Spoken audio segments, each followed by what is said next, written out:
Hello everyone, मैं जनेवल आपका बहुत बहुत स्वागत करता हूं अपने ऑनलाइन प्लेटफॉर्म पे। जो बच्चे प्लस टू अपेयरिंग और साथ के साथ जेई के लिए प्रिपरेशन करें, उन सभी बच्चों के लिए जो हमारे पास चैप्टर चल रहा है प्लस टू का डिटरमिनेंट्स। तो आपको बता देता हूं कि हमने जो टॉपिक कवर कर लिया उस बेसिस सारे क्वेश्चन कर लिए हैं। आज की इस वीडियो में जो हमारे पास पोर्शन रहता है अब इस चैप्टर का सिर्फ लास्ट टॉपिक रहता है, उसके बाद सिर्फ क्वेश्चन 2 क्लासों के अंदर आपका पूरा ये जो टॉपिक है वो कवर हो जाएगा विद क्वेश्चन। तो आपको बता देता हूं कि जेई मेन के लिए मोस्ट इंपोर्टेंट ये जो टॉपिक रहता है मोस्ट इंपोर्टेंट रहता है। तो आपको पूरा वीडियो एंड तक देखना है और दूसरी क्लास भी आपको अच्छे से कवर है करनी है, क्योंकि अगर ये 2 क्लास से कर ली तो आपका डिटरमिनेंट से एक क्वेश्चन 100% कवर है हो जाएगा, कोई भी आपको रोकने वाला नहीं है। यहां से अगर क्वेश्चन की बात करें तो बिल्कुल आसान आता है, लेकिन थ्योरी थोड़ी इसके अंदर बहुत ज्यादा बन जाती है। बच्चा देखता है कि इतनी थ्योरी बेसिस तो बहुत ज्यादा क्वेश्चन, लेकिन क्वेश्चन बिल्कुल आसान बनता है। तो पूरा का पूरा आपको वीडियो देखना है, पूरा कवर करना है। उसके साथ साथ आपको बता देता हूं कि अब जो अपनी जो भी क्लास से आएगी उसकी आपको पीडीएफ प्रोवाइड करवा दी जाएगी, जो मैं बोर्ड पे आपको लिखता हूं यहाँ पे। ठीक है, आपके लिए यहाँ पे जो सॉल्यूशन करके दिखाता हूं तो वो उसकी पूरी की पूरी पीडीएफ आपको मिलेगी, सेम सारा विद सॉल्यूशन विद क्वेश्चन। तो वो आप टेलीग्राम से ले सकते हो, जो कि टेलीग्राम आपको मिल जाएगा अजय न्योड़ मैथमेटिक्स के नाम से, और इसका डिस्क्रिप्शन के अंदर लिंक भी मिल जाएगा टेलीग्राम का। ठीक है, इस पे आपको पीडीएफ प्रोवाइड करवा दी जाएगी जो भी क्लास आती जाएगी। ठीक है, सेम, क्योंकि कई बार बच्चा ऐसे सोचता है कि मैं नोट्स नहीं बनाऊंगा, तो आपको पीडीएफ प्रोवाइड करवा दी जाएगी। तो वहां से आप पीडीएफ भी डाउनलोड कर सकते हो। सारी क्लासों की मिलेगी 1 बाई 1, जो भी क्लास होगी उसकी पूरी पीडीएफ विद क्वेश्चन और विद सॉल्यूशन दोनों चीजें। तो आप पूरे अच्छे तरीके से कीजिएगा, एक एक चीजें, और सारी पीडीएफ एक जगह स्टोर कर लीजिए। जब भी आप प्रैक्टिस कर रहे हो तो आपके सामने सारे क्वेश्चन होंगे और सारे सॉल्यूशन होंगे। अब देखो यार, आज का जो टॉपिक रहने वाला है वो हमारे पास मोस्ट इंपोर्टेंट पार्ट रहेगा, मोस्ट इंपोर्टेंट, जिससे जेई मेन में हर शिफ्ट के अंदर लगभग आपको क्वेश्चन देखने को मिल जाएंगे जब प्रीवियस ईयर क्वेश्चन आप उठा के देखोगे तो। अब देखो, अपने पास आता है system of linear equations. System of linear equations, अब यहाँ पे क्या होता है, ये 2 टाइप से होता है। कितने टाइप होते हैं भी? 2 टाइप के होते हैं। 2 टाइप के अपने पास कौन से? सबसे पहला आता है कंसिस्टेंट और दूसरा आता है इनकंसिस्टेंट।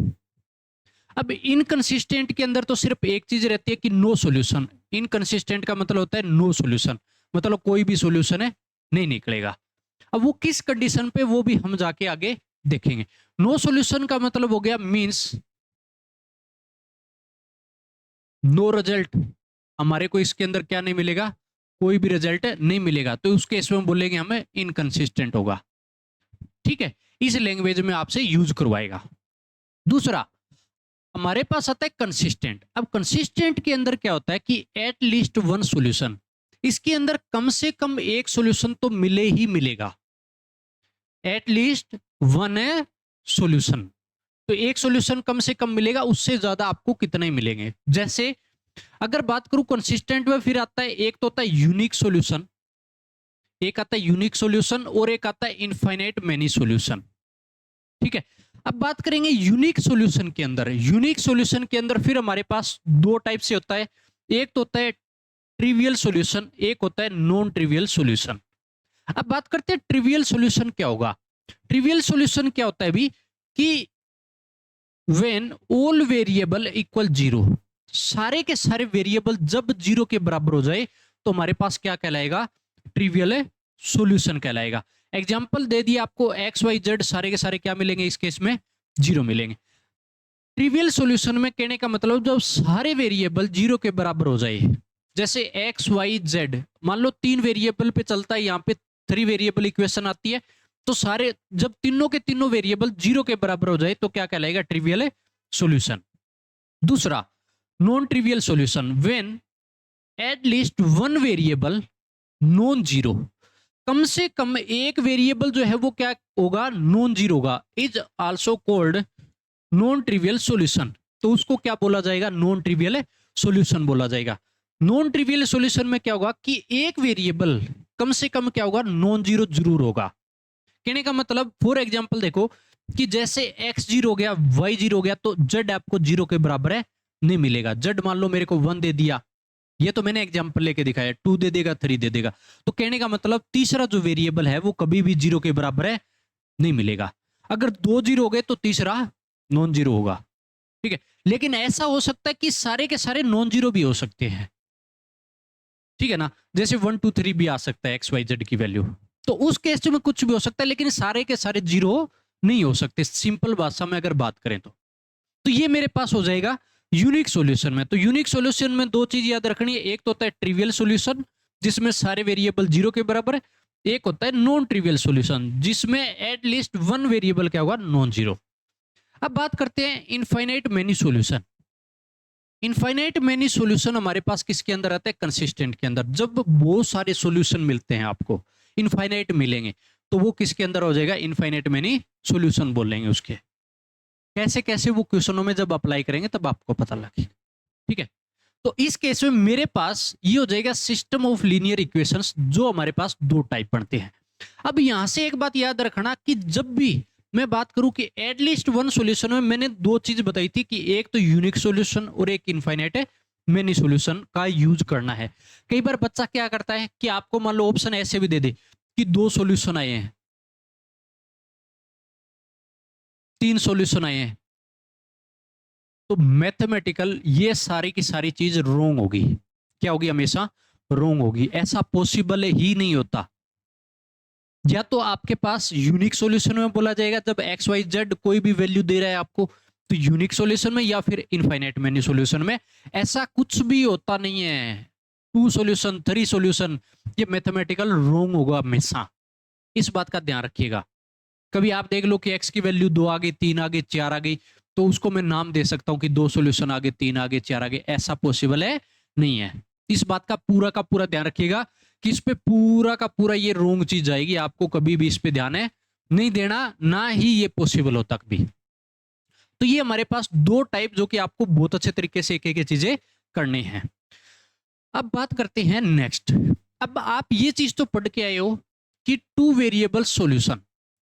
अब आपको अगर याद है कि दो वेरिएबल की जब इक्वेशन दे, अगर आपने लाइन अगर पढ़ी है, स्ट्रेट लाइन अगर पढ़ी है, तो उसके अंदर ये चीज बताई जाती है कि अगर आपके पास दो वेरिएबल है, जैसे एक x और एक क्या दे दिया y, तो मेरे पास इसके अंदर इक्वेशन है a1x b1y is equal to c1, a2x b2y is equal to c2।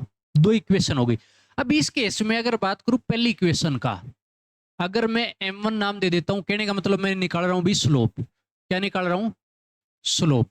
तो m1 कितना हो जाएगा, ये बताओ क्या होता है, -a1 अपॉन क्या होता है, b1।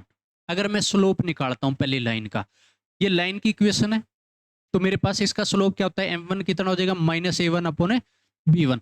दूसरे का अगर स्लोप निकालूं, उसको नाम दे देता हूं मैं m2, क्या हो जाएगा अभी, -a2 अपॉन क्या हो जाएगा अभी, b2 हो जाएगा। हो जाएगा नहीं हो जाएगा। जब इस केस में अगर आपको ये बोला कि मेरे पास दो लाइन है, अगर उन दोनों लाइन का स्लोप बराबर ना हो, क्या ना हो, स्लोप बराबर ना हो, जैसे m1 not equal m2, m1 जो है वो m2 के बराबर है नहीं है, तो इस केस में आप क्या बोलोगे, ये बताओ भी, m1 नॉट इक्वल m2। अगर स्लोप बराबर नहीं होगा तो इसका मतलब लाइन कहीं ना कहीं कट करके जाएगी, इंटरसेक्ट करेगी। तो इस केस में हम बोल सकते हैं कि मेरे पास m1 क्या है, -a1 upon b1 not equal -a2 upon b2। Minus से माइनस क्या हो जाएगा, कैंसिल हो जाएगा। मेरे पास क्या बचा, अगर इसको इधर लेके आऊं तो मेरे पास a1 upon a2 equal to b1 upon b2 और नॉट इक्वल का साइन, ठीक है, ये हो जाएगा। बिकॉज मैंने इसको b1 को इधर भेज दिया, a2 को इधर भेज दिया। तो मेरे पास जब दो लाइन आपस में इंटरसेक्ट करती है, तो इस केस में कंडीशन क्या होती है कि a1 upon a2 not equal b1 upon b2 होती है। ये सिंपल आपने पढ़ा हुआ है। जिस केस में क्या होगा कि L1 और L2 दो लाइन है, आपस में क्या करके जाएगी, ये इंटरसेक्ट करके जाएगी एक पॉइंट पे। अगर ये इंटरसेक्ट करके गई तो अपने को क्या मिलेगा, एक यूनिक सॉल्यूशन मिलेगा, जो कि किसके अंदर होता है, कंसिस्टेंट के अंदर होता है। यूनिक सॉल्यूशन मिलेगा। कहने का मतलब एक्स और वाई की तो कोई तो वैल्यू आएगी जो ये पॉइंट जहां पे इंटरसेक्ट करेगा, तो पॉइंट की वैल्यू आएगी, तो उस केस में क्या बोलेंगे, यूनिक सॉल्यूशन। यूनिक सॉल्यूशन किसके अंदर आता है, कंसिस्टेंट के अंदर। मतलब हमारे को वहां पे कोई रिजल्ट है मिल रहा है, रिजल्ट मिल रहा है, वो कहां पे आता है, कंसिस्टेंट में, और यूनिक है सॉल्यूशन। ठीक है, अभी अब ये हो जाएगा हमारे पास पहला। दूसरा, अगर आपको ये बोला कि a1 upon a2 b1 upon b2, तो इस केस में क्या है कि स्लोप बराबर हो जाता है दो लाइन का। क्या हो जाएगा, स्लोप जो है वो सेम हो जाएगा। a1 upon a2 b1 upon b2 not equal c1 upon c2। तो c1 अपॉन c2 इसके बराबर नहीं होगा। इसका मतलब दो लाइन क्या होती है, आपस में पैरेलल होती है। क्या होती है, ऐसे दो लाइन क्या होगी, आपस में पैरेलल बनेगी। जैसे L1 और L2 आपस में दोनों लाइन क्या है, पैरेलल। क्योंकि जब ये M1 और M2 बराबर हो गया तो इसका मतलब क्या होगा, स्लोप जो है वो बराबर है मिलेगा मेरे को। अगर स्लोप बराबर मिलेगा तो आपको इस केस में बोलोगे कि नो सॉल्यूशन, इनकंसिस्टेंट, क्योंकि ये दोनों लाइन कहीं काटेगी नहीं, चलती जाएगी ऐसे पैरेलल। अगर पैरेलल चलती जाएगी तो क्या आपस में नहीं काटेगी, तो एक्स और वाई की तो वैल्यू आएगी नहीं। एक्स और वाई कहीं पर भी अपने को मिलेगा नहीं जब इंटरसेक्ट ही नहीं करेगा। तो हम क्या बोलेंगे, नो सॉल्यूशन, इनकंसिस्टेंट, क्योंकि जो लाइन है यहाँ पे वो क्या मिली अपने को, पैरेलल है लाइन का केस होता है।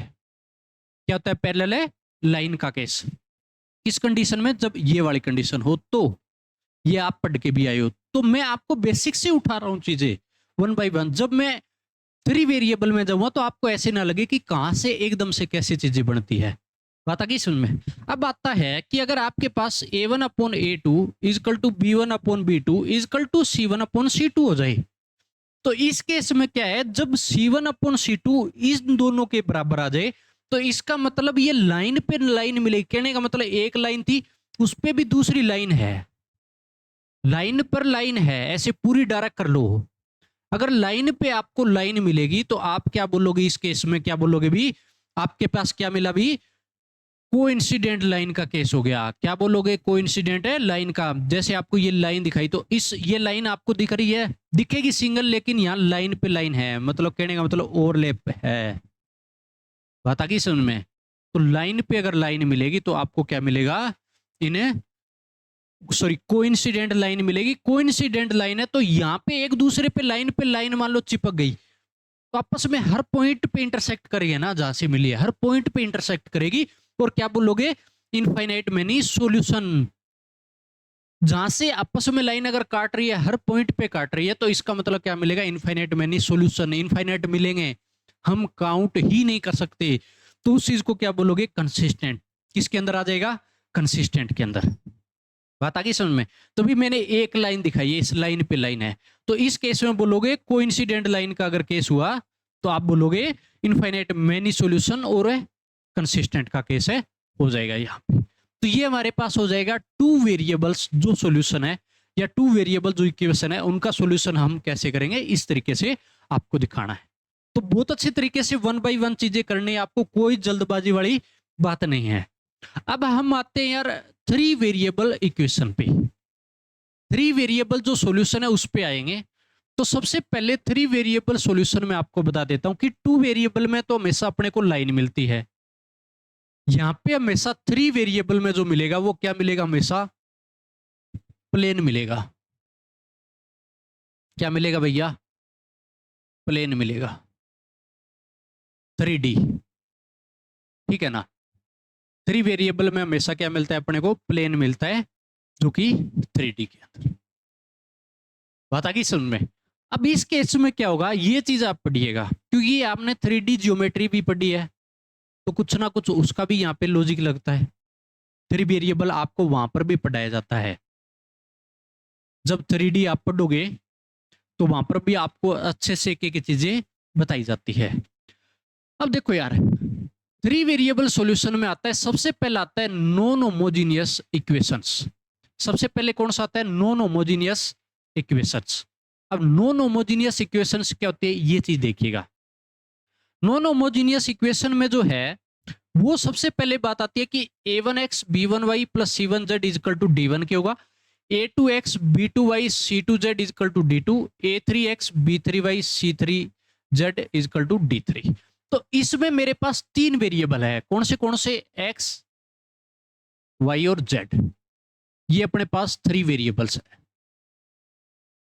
बात आ गई समझ? अगर 3 वेरिएबल्स है तो इसके अंदर मेरे पास हमेशा ये जो है नॉन होमोजीनियस इक्वेशन है। ये कौन सी नॉन होमोजीनियस, कैसे पता लगेगा?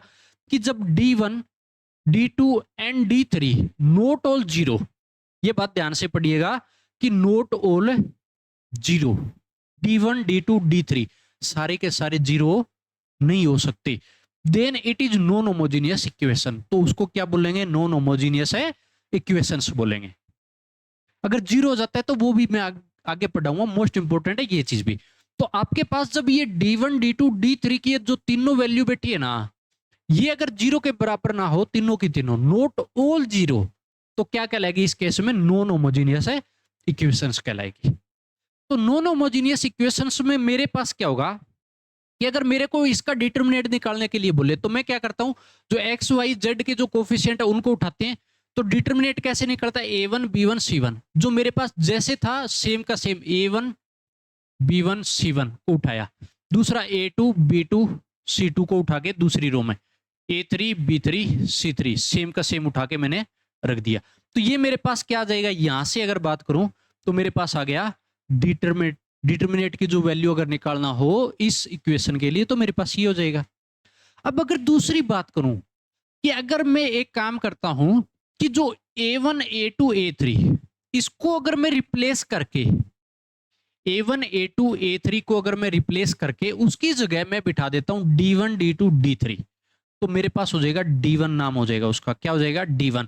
कैसे? D1 D2 D3 मैंने बिठा दिया A1 A2 A3 को रिप्लेस करके, लेकिन ये दोनों सेम की सेम, ये दोनों रो जो कॉलम है वो सेम के सेम, उसमें कोई भी चेंज नहीं आया।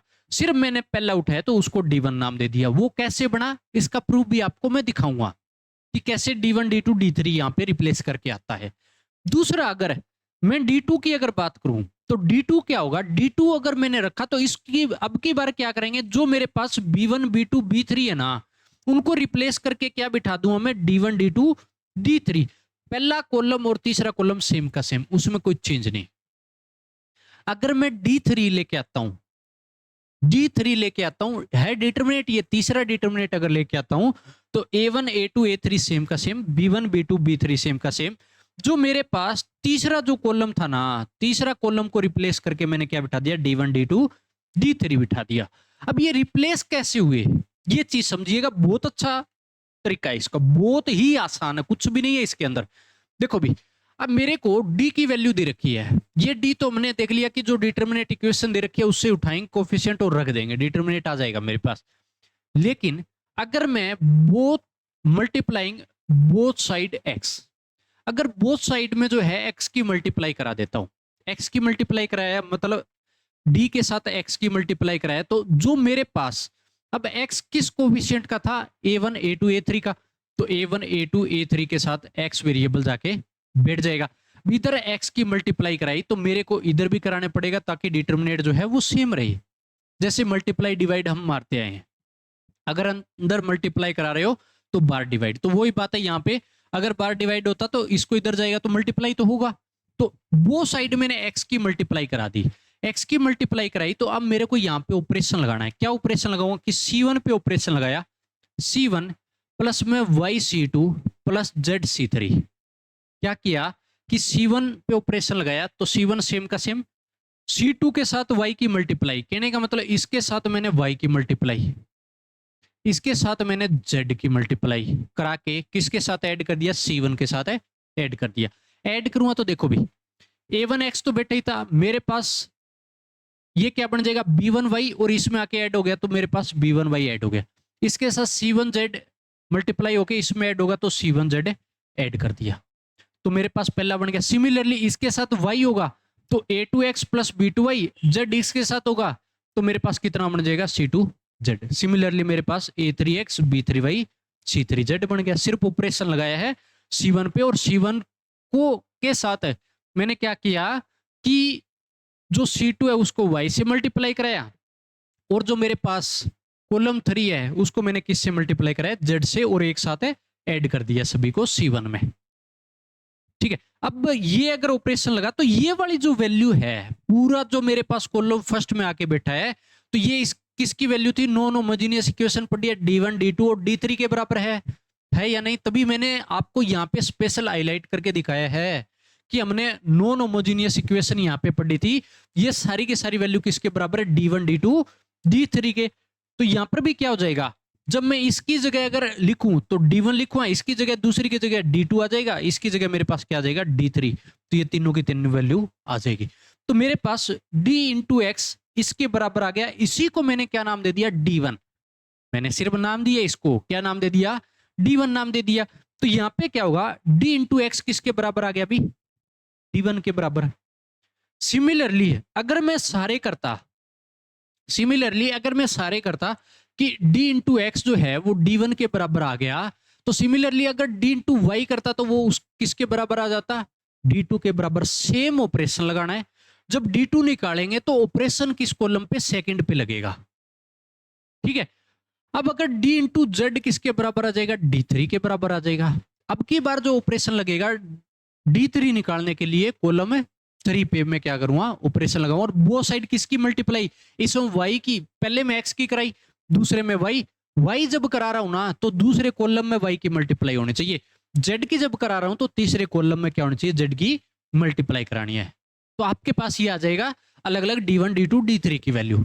अब एक चीज और बताओ कि अगर मैं x को एक साइड रखूं तो d को इधर भेज सकता हूं, तो x इक्वल D1 अपॉन क्या हो जाएगा? D2।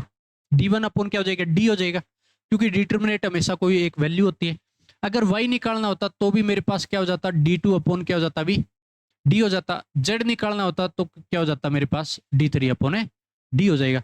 तो ये मेरे पास सारी की सारी वैल्यू यहाँ पे एक जगह लिख सकते हो कि x y और z मेरे पास किस किस के बराबर आ जाएगा।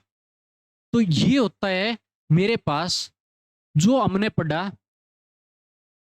नॉन होमोजेनियस इक्वेशन का D1 D2 D3 किस तरीके से हम निकालते हैं। बात आ गई समझ में? अब ये आगे जाके दोबारा काम आएगा, ये बता देता हूं। ये यहीं पे बात खत्म नहीं होगी। काम आने वाली चीज जो है ना वो सिर्फ और सिर्फ ये है, ये वाला। ठीक है ना?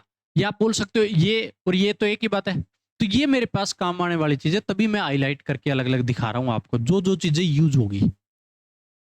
अब मेरे पास आता है कि नेक्स्ट जो आता है मोस्ट इंपोर्टेंट पार्ट यही होता है भी इसका। इस पे ही क्वेश्चन चलते हैं, इस पे ही क्वेश्चन चलेंगे सारे के सारे। अब आता है क्रेमर्स रूल फॉर 3 वेरिएबल्स।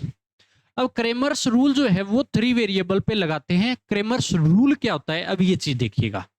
अब इस रूल के अंदर क्या होता है कि मेरे पास प्रूव करेंगे हम क्रेमर्स रूल को कि इसके अंदर ये हमने 3 चीजें तो अलग अलग पढ़ ली। D1 D2 D3 की वैल्यू तो पढ़ ली हमने अच्छे से। ठीक है, अब इसी पे ही क्रेमर रूल लगेगा। कैसे लगेगा ये चीज देखिएगा। तो आपको कुछ भी बोर होने वाला काम नहीं है, साथ के साथ प्रैक्टिस करते रहिए, देखते रहिए एक एक चीज बहुत अच्छे से। देखो यार, ये जो है जब यहाँ मैप में पूरा पढ़ाया जाता है ना तो और आसान जाता है। इसी चीज को अगर मैं बोर्ड पे लिखूं तो क्या पता एक एक चीजें जब बच्चा देखते देखते पूरा बोर हो जाए ऑफलाइन क्लास में। तो लेकिन अब आपके सामने पूरा का पूरा चार्ट की तरह एक बना रखा है मैंने, एक चार्ट की तरह आपके सामने पड़ा है, तो बहुत आसान काम हो जाता है आपके लिए जब आप एक एक चीज देखोगे तो। ठीक है, तो अभी इस केस में क्या होगा कि मेरे पास क्रेमर्स रूल की अगर बात करता हूं तो क्रेमर्स रूल में क्या होगा? अभी ये मेरे पास वैल्यू थी, अब इसी पे क्रेमर रूल लगेगा। अब पहली कंडीशन इसके अंदर क्या आती है ये चीज देखिएगा। अगर आपको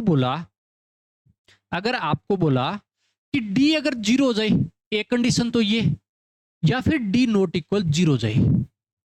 भी आपके पास जो बिट है ना D into X D1 D into Y D2 D into Z D3 के बराबर दिए, तो सबसे पहली कंडीशन ये लगाई जाती है कि जो मेरे पास ये डी बिट है इस पे कंडीशन लगाते हैं कि डी अगर 0 के बराबर हो जाए, या दूसरी कंडीशन ये हो सकती है कि डी नॉट इक्वल 0 भी हो सकता है। दो ही तो कंडीशन होगी, या तो डी 0 का या डी नॉट इक्वल है 0। भी डिटरमिनेट या तो 0 या नॉट इक्वल है 0 के मिलेगा। अगर ये मिलेगा, अगर डी 0 हो गया तो इसका मतलब ये 0 जाएगा, तो 0 जाएगा। 0 इंटू एक्स किसके बराबर हो गया? D1 के। 0 इंटू वाई किसके बराबर हो गया? D2 के। 0 इंटू जेड किसके बराबर आ गया? D3 के। तो ये मेरे पास 3 अलग अलग वैल्यू आ गई। आई कहां से, डी की वैल्यू इन सभी जगह मैंने क्या रख दी, 0 रख दी। अगर 0 रख दी तो मेरे पास ये कंडीशन बन गई। अब यहां पे एक चीज बताओ कि अब अगली जो कंडीशन लगेगी वो D1 D2 D3 पे लगेगी। अगर है D1 D2 D3 अगर 0 के बराबर हो जाए तो क्या हुआ? अगर मेरे पास D1 D2 D3 0 के बराबर हो जाए तो क्या आपके पास ऐसी वैल्यू दिखेगी, 0 इंटू में x equal to 0, 0 into Y equal to 0, 0 into Z किसके बराबर, 0। क्योंकि जब D1 D2 D3 तीनों के तीनों क्या हो गए, 0 के बराबर हो गया। इस चीज को समझिएगा, एक पे लगेगा सेम तीनों पे अप्लाई होता है, ये भी बता देता हूं। चाहे D1 वाला उठा लो, सेम D2 D3 पे अप्लाई होता है, ये भी होता है। अगर मेरे पास ये हो गया तो अब एक बात बताओ कि मेरे को तो एक्स वाई जेड चाहिए। अब एक्स वाई जेड की वैल्यू क्या रखूं मैं? तो एक बात बताओ, जब इधर भी 0 है, इसके साथ एक्स वाई जेड के साथ भी 0 हो गया, तो एक्स वाई जेड की मैं कुछ भी वैल्यू रखूं, जब एक्स 0 के साथ बैठा है, इस चीज को उठाइएगा कि एक्स जो है वो 0 के साथ बैठा है, तो मेरे पास एक्स की वैल्यू में कुछ भी रखूंगा, 1 2 3 कुछ भी रखूंगा, तो मेरे को आंसर क्या मिलेगा, 0 ही तो मिलेगा। तो इसका मतलब एक्स की कुछ भी रख सकता हूं, कितनी भी वैल्यू निकल सकती है, इनफाइनाइट वैल्यू निकल सकती है। तो इस केस में क्या बोलेंगे, इनफाइनाइट मैनी सॉल्यूशन का केस हो गया। ये किसका हो गया, इनफाइनाइट मैनी सॉल्यूशन का केस, क्योंकि एक्स वाई जेड की जगह कुछ भी रख सकते हो आप, कुछ भी, आंसर तो 0 ही मिलना है क्योंकि एक्स वाई जेड के साथ 0 बैठा है। अगर इनफाइनाइट मेनी सॉल्यूशन मिलेगा, और ये किस में आता है भी, कंसिस्टेंट में। किस में आता है, कंसिस्टेंट में। बात आ गई समझ में?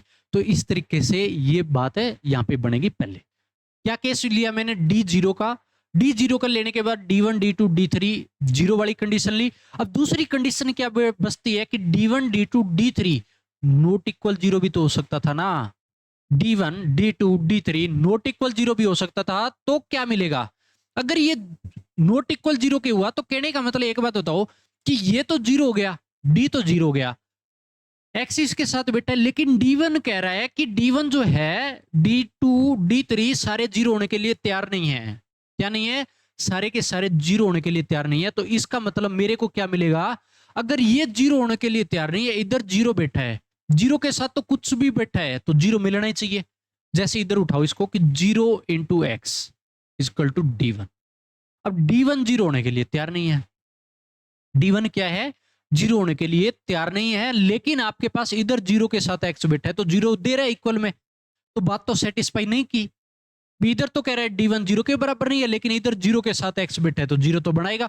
तो इस केस में क्या बोलेंगे, नॉट ऑल 0 का केस हुआ, तो इसका मतलब नो सॉल्यूशन, इनकंसिस्टेंट, इसका मतलब सॉल्यूशन तो नहीं निकलेगा। बात आई समझ में? इसका मतलब क्या हुआ कि यहाँ पे सॉल्यूशन तो नहीं निकलेगा। क्यों नहीं निकलेगा, इसका रीजन यही तो हो गया कि मेरे पास इधर D1 तो ये कह रहा है कि नॉट इक्वल 0 है, लेकिन x के साथ 0 बैठा है, तो D1 तो 0 होना ही था, लेकिन यहाँ पे होने को तैयार नहीं है, तो मेरे पास क्या बोलेंगे, नो सॉल्यूशन, कोई सॉल्यूशन नहीं निकलेगा, फिर इसका तो कोई भी रिजल्ट है नहीं निकलेगा। तो इस बात का ध्यान रखिएगा, जब नो सॉल्यूशन का केस आ गया तो मेरे पास सिर्फ क्या मिलेगा, D0 D1 D2 D3 not equal 0 का केस होगा, तो उस केस में नो सॉल्यूशन का केस है बनेगा, मतलब आपके पास इनकंसिस्टेंट होगा, कोई भी रिजल्ट यहाँ पे नहीं मिलेगा। अब दूसरा आता है, ये तो मेरे पास D0 का केस हो गया।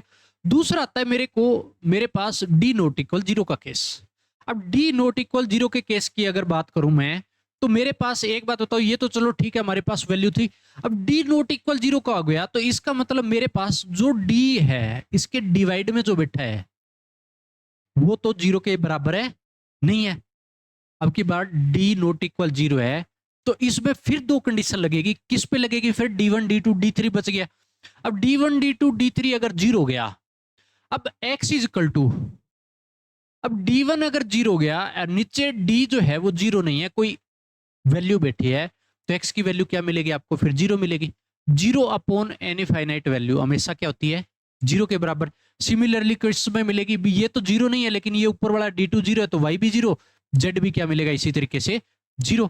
तो इस केस में सारी की सारी वैल्यू D1 D2 D3 अगर 0 के बराबर आ गया, तो x y z इक्वल किसके बराबर मिलेगा, 0 के बराबर। ठीक है ना, सारे के सारे इसी तरीके से करेंगे, इसके अंदर कोई वो अलग चीज नहीं है। लिखना है तो लिख भी सकते हो आप। कैसे देखो, कि अगर मैंने ये देखा कि x is equal to D1 अगर 0 हुआ तो 0 मिलेगा, y 0 इंटू में d हुआ तो भी क्या मिलेगा 0, z 0 इंटू में d तो भी क्या मिलेगा 0। तो एक्स वाई जेड इस केस में क्या मिल जाएगा आपको 0 मिल जाएगा। एक्स वाई जेड अगर 0 हो गया तो किस में हो जाएगा ट्रिवियल सॉल्यूशन। जब व्हेन ऑल वेरिएबल इक्वल 0 हो तो मैंने ये बताया है आपको, तो किस में आता है ट्रिवियल सॉल्यूशन में आता है। अगर सारे वेरिएबल 0 के बराबर हो जाए तो क्या बोलेंगे ट्रिवियल सॉल्यूशन। ट्रिवियल सॉल्यूशन किस में आता है यूनिक सॉल्यूशन में आएगा। यूनिक सॉल्यूशन किस में आता है कंसिस्टेंट में आता है। तो ये तीनों नाम दे सकता है आपको क्वेश्चन के अंदर। जब आंसर देगा ट्रिवियल सॉल्यूशन भी बोल देगा, यूनिक सॉल्यूशन भी बोल देगा और कंसिस्टेंट भी बोल देगा। जब ऑप्शन के हिसाब से ही हम आंसर देंगे फिर आगे कौन सा आपको सेटिस्फाई करवाता है, तो इसलिए इस बात का ध्यान रखिए। अब मेरे पास ये तो केस हो गया D1 D2 D3 0 का, किसके अंदर D नॉट इक्वल 0 में। अगर D नॉट इक्वल 0 में ऐसा होता कि D1 D2 D3 not equal 0 हो जाए, ये तीनों के तीनों नॉट इक्वल 0 हो तो क्या मिलेगा। देखो नोट ऑल 0, सारे 0 नहीं होंगे इस केस में। तो अगर नोट ऑल 0 हो गया तो इसका मतलब मेरे को जो मिलेगा, इस चीज पे ध्यान दीजिएगा कि इस केस में D तो 0 है ही नहीं और D1 D2 D3 भी 0 होने के लिए तैयार नहीं है इनमें। तो मेरे को x की वैल्यू क्या मिलेगी D1 अपॉन D। तो आपको कुछ ना कुछ तो रिजल्ट मिलेगा, क्योंकि डिटरमिनेट कोई वैल्यू है, वैल्यू कोई भी फाइनाइट वैल्यू से डिवाइड लगेगा तो कुछ तो आंसर मिलेगा। सिमिलरली y में भी कुछ ना कुछ मिलेगा, z में भी कुछ ना कुछ मिलेगा, लेकिन 0 नहीं मिलेगा। अगर 0 नहीं मिलेगा तो मेरे पास क्या बोलोगे X Y Z not equal 0 का केस रहेगा भी, कुछ ना कुछ एक्स और वाई जेड सब का क्या मिलेगा यहाँ पे आंसर मिलेगा तीनों का। अगर तीनों का तीनों में आंसर मिलेगा, कुछ ना कुछ वैल्यू मिलेगी, तो मेरे पास X Y Z not equal 0 non trivial solution होगा। इसमें आता है नॉन ट्रिवियल है सोल्यूशन में, क्योंकि इस कंडीशन पे जाना कि डी भी नॉट इक्वल 0 है और D1 D2 D3 भी नॉट इक्वल 0 है। तो x क्या मिलेगा मेरे को, जब D1 0 के बराबर नहीं है और नीचे D बैठा है वो भी 0 के बराबर नहीं है, तो x की वैल्यू कुछ ना कुछ तो आपको मिलेगी। मिलेगी नहीं मिलेगी इस बात पे ध्यान दीजिएगा। तभी मैंने लिखा है एक्स वाई जेड सारे के सारे नॉट इक्वल 0 के, सेम x पे लगाए y और z पे सेम कंडीशन लगी। तो आपके पास इस केस में नॉन ट्रिवियल सॉल्यूशन, और नॉन ट्रिवियल सॉल्यूशन किस में आता है यूनिक सॉल्यूशन। यूनिक सॉल्यूशन किस में आता है कंसिस्टेंट में, किस में आता है कंसिस्टेंट में। तो ये मेरे पास यहाँ पे क्या हो जाएगा कि पूरा का पूरा एक क्रेमर्स रूल आपके सामने रखा गया है। तो आपको बहुत अच्छे तरीके से एक एक चीजें समझनी है, कोई भी बोर होने वाला काम नहीं है। इस चार्ट को अच्छे से देखिए एक एक चीजें। और आपको यहाँ पे एक चीज बता देता हूँ, एक थोड़ी हाईलाइट भी कर देता हूँ साथ के साथ, कि नो सॉल्यूशन पे क्वेश्चन आ जाता है। नो सॉल्यूशन हुआ, ठीक है, इनकंसिस्टेंट में इन चार में देखोगे ना आप भी, दो पार्ट यहाँ पे बने हैं, दो पार्ट यहाँ पे बने हैं, तो नो सॉल्यूशन सिर्फ यहाँ पे आया है। नो सॉल्यूशन कब हुआ, जब D1 D2 D3 not equal 0 हुआ। और दूसरा मेरे पास क्या कंडीशन लगी D0, D0 डिटरमिनेट की वैल्यू 0 होती है और D1 D2 D3 not equal 0 हो तो क्या कहलाएगा नो सॉल्यूशन होगा, इनकंसिस्टेंट होगा। इस पे क्वेश्चन आएगा, अभी बता देता हूं, और पे भी आएगा लेकिन इस पर भी आता है। और एक ही पार्ट ये मिलता है, सिर्फ एक ही पार्ट यहाँ पे मिलता है नो सॉल्यूशन का, इसलिए मैंने आपको हाईलाइट करके अच्छे से बताया है। अब ये तो मेरे पास हो जाएगी। पिछली जो थी वो नॉन होमोजीनियस इक्वेशन थी, क्या थी नॉन होमोजीनियस इक्वेशन। अब मेरे पास आती है अगली होमोजीनियस इक्वेशन।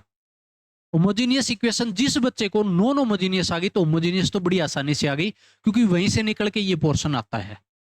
होमोजीनियस इक्वेशन कौन सी होगी, जिस केस में D1 D2 D3 सारे के सारे क्या हो जाए 0 के बराबर हो जाए।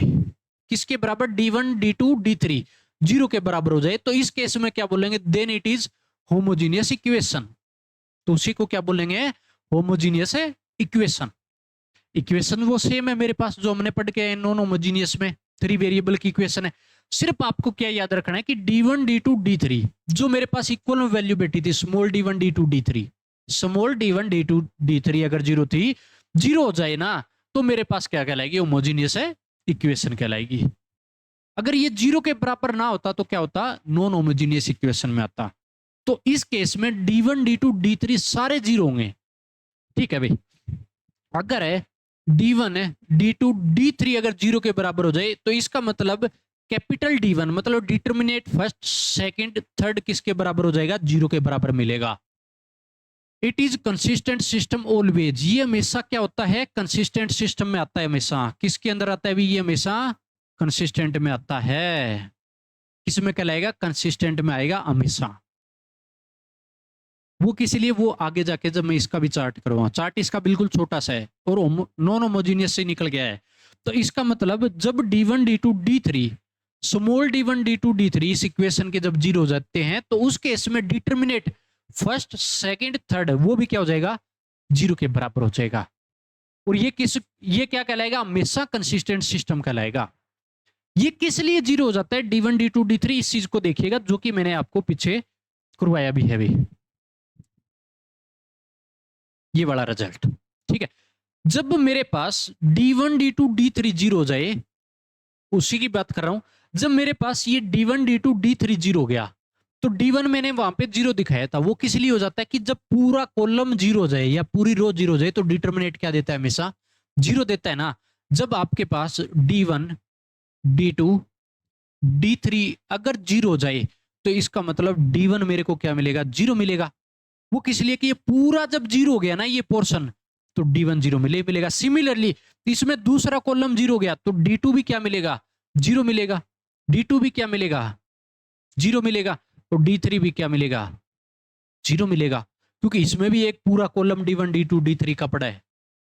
तो मेरे पास ये किसके अंदर आ जाएगा भी, जो मैंने आपको यहां पे बताया है, मेरे पास होमोजीनियस इक्वेशंस के अंदर। बात आ गई समझ में। तो होमोजीनियस इक्वेशन में आपको इस बात का पूरा ध्यान में रखना है, पूरी की पूरी इसके अच्छे से गहराई से बातों को देखना है। अगर इतने तक आपने कर लिया है ना, लगभग पोर्शन इसका कंप्लीट हो गया है, अब कोई ज्यादा चीज नहीं आनी। ये मेन चार्ट ये पीछे वाला था नॉन होमोजीनियस का जो हमारे पास आता है, ये पूरा नॉन होमोजीनियस वाला जो क्रेमर्स रूल यहाँ पे होता है, इसको क्रेमर्स रूल बोलते हैं 3 वेरिएबल के लिए। ठीक है, तो अगर ये आ गया तो ये तो आ ही जाएगा, कोई बड़ी बात नहीं है। क्योंकि यार इसमें D1 D2 D3 जीरो हो गया, इसका मतलब मेरे पास कौन सा पोर्शन उठेगा, एक ये उठेगा इसका और एक ये उठेगा, बस सिंपल सी बात है। कैसे वो देखिएगा अब। तो अब इस पे होमोजीनियस पे जो है वो क्रेमर्स रूल लगाते हैं। होमोजीनियस पे क्या लगाते हैं भी, क्रेमर्स रूल। ठीक है, अब की बार होमोजीनियस पे बिल्कुल छोटा सा है, क्योंकि इसका रीजन क्या रहा कि dx d1 dy d2 dz d3 हमारे को दे दिया। तो इस केस में ये तो हमने पढ़ लिया कि होमोजीनियस में d1 d2 d3 सारे के सारे क्या रहते हैं, जीरो रहते हैं। तो मेरे पास d1 d2 d3 अगर जीरो हो गया तो इसका मतलब मेरे पास यहां पे क्या बचा भी, d इंटू एक्स क्या बन गया, जीरो, d इंटू वाई क्या बन गया, जीरो, d इंटू जेड ये भी क्या बन गया, जीरो। इस चीज को बहुत अच्छे तरीके से बड़े प्यारे प्यारे शब्दों में लिख लीजिएगा भैया। होगा या नहीं होगा भी, जब D1 D2 D3 जीरो हो गया तो ये बात तो खत्म ही होगी, D1 D2 D3 जीरो वाला ही उठेगा सिर्फ। लेकिन अब बात बचती है हमारे पास D की बात बचती है। तो D में फिर दो कंडीशन लगेगी, एक तो D इक्वल टू जीरो की कंडीशन, दूसरी क्या है, D नॉट इक्वल है जीरो की कंडीशन। दो बात उठेगी, एक तो D जीरो की कंडीशन, एक D नॉट इक्वल है जीरो की कंडीशन। अगर D जीरो हो जाए, अगर ये जीरो हो गया, ये जीरो हो गया, ये जीरो हो गया, तो इसका मतलब देखो जीरो इंटू एक्स, ये तो जीरो था ही, फिक्स हो गया D1 D2 D3। तो अगर D जीरो हो गया तो एक्स के साथ कुछ भी रख सकते हो, कुछ भी, क्योंकि बराबर में भी जीरो बैठा है। तो जीरो के साथ कुछ भी मल्टीप्लाई कराते हैं तो जीरो ही तो मिलेगा। सिमिलरली जीरो के साथ वाई कुछ भी रखोगे तो भी जीरो मिलेगा, जीरो के साथ जेड की वैल्यू कुछ भी रखोगे तो भी क्या मिलेगा मेरे को, जीरो के साथ मल्टीप्लाई बैठा है इधर, जीरो इंटू में जेड, तो जीरो ही तो मिलेगा। तो भी इस केस में क्या बोलोगे, इनफाइनाइट मेनी सॉल्यूशन होगा। एक्स वाई जेड की कितनी ही वैल्यू रख सकते हो, क्या मिलेगा, इनफाइनाइट मेनी सॉल्यूशन। और एक बात याद रखिएगा, पूरी की पूरी हाईलाइट कर लीजिएगा, यहां पे एक नई चीज होमोजीनियस में आती है, non trivial solution. Infinite many solution या फिर नॉन ट्रिवियल सॉल्यूशन भी बोला जाएगा जब नॉट ऑल जीरो का केस हो। वो कैसे बताता हूं अभी आपको, कहने का मतलब X Y Z not equal zero को मिलेगा तो मेरे पास किस में आता है, नॉन ट्रिवियल सॉल्यूशन में आता है, जब एक्स वाई जेड जो है वो जीरो के बराबर ना हो। कहने का मतलब इनफाइनाइट मेनी सॉल्यूशन में एक बात बताओ कि ट्रिवियल और नॉन ट्रिवियल दोनों मिलते हैं। वो किस लिए कि जब मैंने यहाँ पे एक्स वाई जेड मैंने बोला कुछ भी रखो, कुछ भी वैल्यू रख सकते हो, तो जीरो ही मिलेगा, इनफाइनाइट मेनी सॉल्यूशन मिलेगा। लेकिन इनफाइनाइट मेनी सॉल्यूशन में भी अगर पूरी गहराई से अगर जाके देखो, आप पूरी गहराई से जाके अगर देखते हो, तो इसका मतलब एक्स की वैल्यू -1 आ गई, 0 आ गई, 1 आ गई, 2 आ गई, 3 आ गई, तो ये ऐसे इनफाइनाइट तक मिलेगा। माइनस में भी मिलेगा आपको, मिलेगा नहीं मिलेगा? इनफाइनाइट सॉल्यूशन यही होते हैं, कुछ भी मिल सकता है पॉइंटों में या किसी प्रकार से एग्जैक्ट वैल्यू कुछ भी मिलेगा, तो आपके पास इनफाइनाइट होगा। इसके अंदर एक वैल्यू ऐसी होगी, सिमिलरली वाई में भी तो ऐसी मिलेगा ना, और जेड में भी तो ऐसे ही मिलेगा, सेम ऐसे ही भी जेड में भी तो आपके पास कुछ भी हो सकता है, -1, 0, 1, 2 कुछ भी हो सकता है ऐसे। तो इस केस में एक केस ऐसा भी आएगा ना तीनों का, कि तीनों के अंदर जीरो भी मिलेगी। एक केस ऐसा भी आएगा तीनों के अंदर जीरो भी मिलती है। जीरो को अगर मैं छोड़ देता हूं, इस चीज को ध्यान से देखो, कि अगर मैं जीरो वाला केस तीनों में आ रहा है, किसी एक केस आपको ऐसा जरूर मिलेगा, भी इनफाइनाइट सॉल्यूशन है, तो इनफाइनाइट मेनी सॉल्यूशन में एक केस तो ऐसा जरूर मिलेगा कि जिसके अंदर सभी के अंदर जीरो हो रही है, या जीरो को छोड़ के अगर जीरो हो रही है तो ट्रिवियल सॉल्यूशन हो जाता है जब एक्स वाई जेड जीरो हो जाए। तो अगर जीरो को छोड़ के अगर बाकी देखूं कुछ भी आ जाए, मान लो एक्स वाई जेड की वैल्यू, तो वो किस में आएगी? नॉन ट्रिवियल सॉल्यूशन में आती है कि नहीं आती? तो इनफाइनाइट मेनी सॉल्यूशन में दोनों केस बैठे मिलते हैं। बड़ी गहराई वाली बात है कि एक तो ट्रिवियल भी बैठा मिलता है और नॉन ट्रिवियल वाला केस भी बैठा मिलता है। तो इसमें सिर्फ क्वेश्चन को सोल्व करवाने के लिए सिर्फ एक केस उठाया जाता है इनफाइनाइट मेनी सॉल्यूशन में, कौन सा? नॉन ट्रिवियल है सॉल्यूशन का केस उठाया जाता है। इस बेसिस क्वेश्चन आता है, मैक्सिमम क्वेश्चन आपको इस बेसिस मिलेंगे, ठीक है। तो इस केस में अगर नॉन ट्रिवियल सॉल्यूशन हुआ तो infinite many solution non trivial solution कब? जब X Y Z not equal 0 होगा। तो किस में आता है? ये दोनों के दोनों ही कंसिस्टेंट में आते हैं। किस में आता है? कंसिस्टेंट में। अब आपने एक चीज तो देख ली होगी कि कितनी गहराई से मैं आपको एक एक चीजें बता रहा हूं कि कैसे इनफाइनाइट मेनी सॉल्यूशन में भी दोनों केस बैठे मिल सकते हैं, अगर दिमाग दौड़ाओ तो। दौड़ाने वाली बात है आपके दिमाग पे, कि कितना आप दौड़ा सकते हो उस पे, कितना आप उसको सेटिस्फाई करवा सकते हो, कितनी गहराई से आप सोच सकते हो।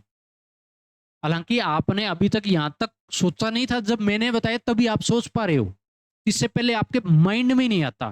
क्या पता आधे बच्चे तो बाद में भी भूल जाए, ऐसा भी होता है क्या? ठीक है, अगर बाद में भूलते हो तो लेक्चर को पीछे करके वापस देख लेना इस बात को, ठीक है।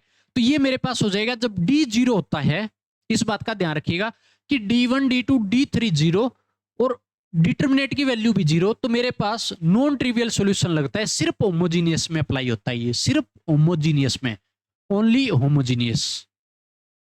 इस बात को मैं बार बार लिख रहा हूं, वो किस लिए कि क्वेश्चन आएगा भैया।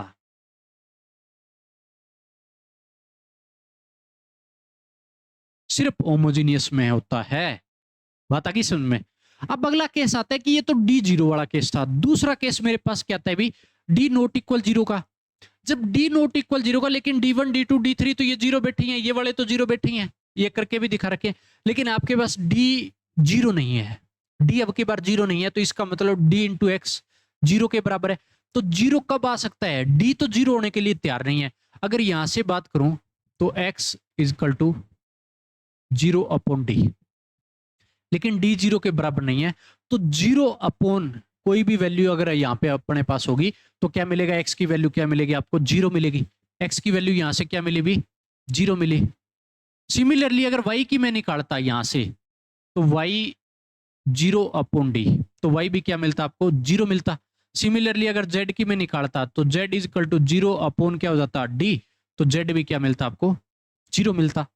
मिलता कि नहीं मिलता? तीनों वैल्यू मेरे को क्या मिलेगी? तो इस केस में क्या बोलोगे कि एक्स वाई जेड सारे के सारे इस केस में, सो एक्स वाई जेड क्या मिलेंगे अपने को?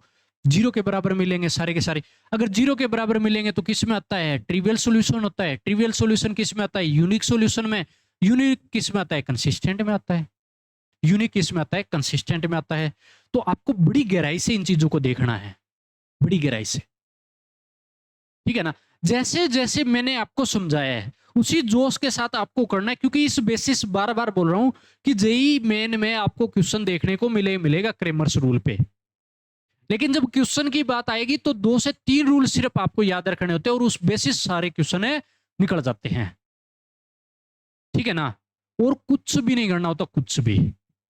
अब देखो नेक्स्ट मेरे पास एक रिमार्क आता है जो कि आपको ध्यान में रखना है। रिमार्क क्या है? रिमार्क बेसिस से ही क्वेश्चन निकल जाएंगे, तभी मैंने स्पेशल रिमार्क में डाला है।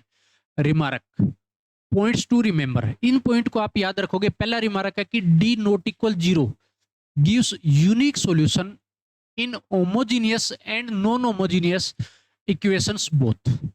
डी नॉट इक्वल जीरो जो है वो आपके पास होमोजीनियस और नॉन होमोजीनियस इक्वेशन दोनों में आपको क्या देता है? यूनिक सॉल्यूशन देता है। कैसे? ये देखो, डी नॉट इक्वल जीरो क्या क्या बोला है आपको?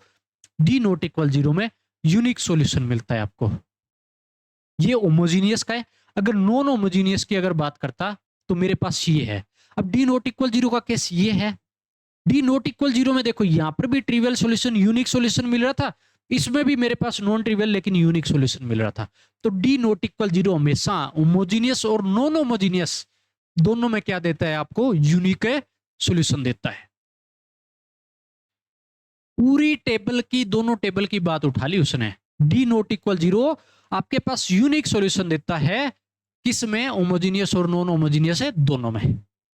अगला दूसरा पॉइंट क्या है कि डी अगर जीरो हो जाए, D zero gives non trivial solution in homogeneous equation. D zero determinant की value zero, non trivial solution में क्या देता है? नॉन ट्रिवियल सॉल्यूशन देगा किसके अंदर? होमोजीनियस है इक्वेशन के अंदर। किसके अंदर देगा? होमोजीनियस है इक्वेशन के अंदर। वो किस तरीके से? जो कि मैंने आपको यहां पे बता भी रखा है कि D zero non trivial solution देता है। नॉन ट्रिवियल सॉल्यूशन देता है किसके अंदर? सिर्फ और सिर्फ है होमोजीनियस है इक्वेशन। क्योंकि ये जो केस पढ़ा है, ये पूरा टेबल मैंने किसका आपके सामने चार्ट बनाया है? होमोजीनियस है इक्वेशन का बनाया है। ठीक है, तो सिर्फ और सिर्फ इसके अंदर नॉन ट्रिवियल सॉल्यूशन देता है, तभी ये मैंने स्पेशल इस रिमार्क में डाल रखा है ताकि बच्चा कंफ्यूज ना हो और आपके क्वेश्चन बहुत अच्छे तरीके से निकले, सेटिस्फाई हो। हर तरफ से सेटिस्फिकेशन आपको मिलना बहुत जरूरी है।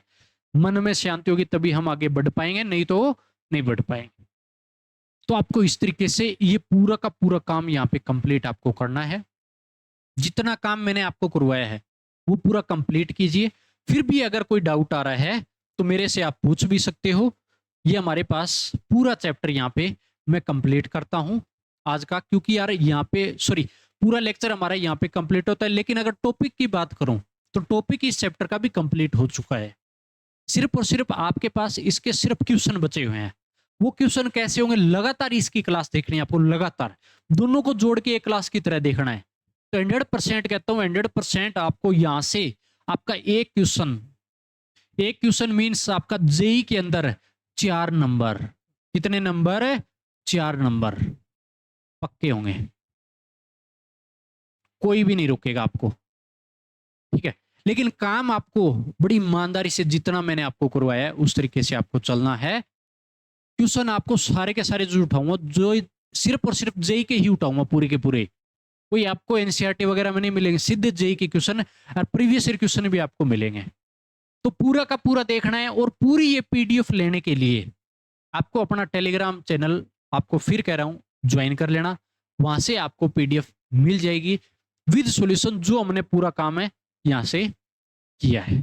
ठीक है, तो इस बात का पूरा ध्यान रखें अभी। तो सभी बच्चे पूरी मस्ती के साथ पढ़े, पूरे एंजॉय के साथ पढ़े। किसी प्रकार का डाउट है तो आप कमेंट करके बता सकते हो, आप मैसेज करके बता सकते हो। आपका डाउट है क्लियर किया जाएगा। पूरा सपोर्ट मेरी तरफ से, हर लेवल मेरी तरफ से आपको करवाया जा रहा है। तो इसी लेवल को आप एक्सेप्ट करो और जेई क्वालिफाई करो, 100% है क्वालिफाई होगा।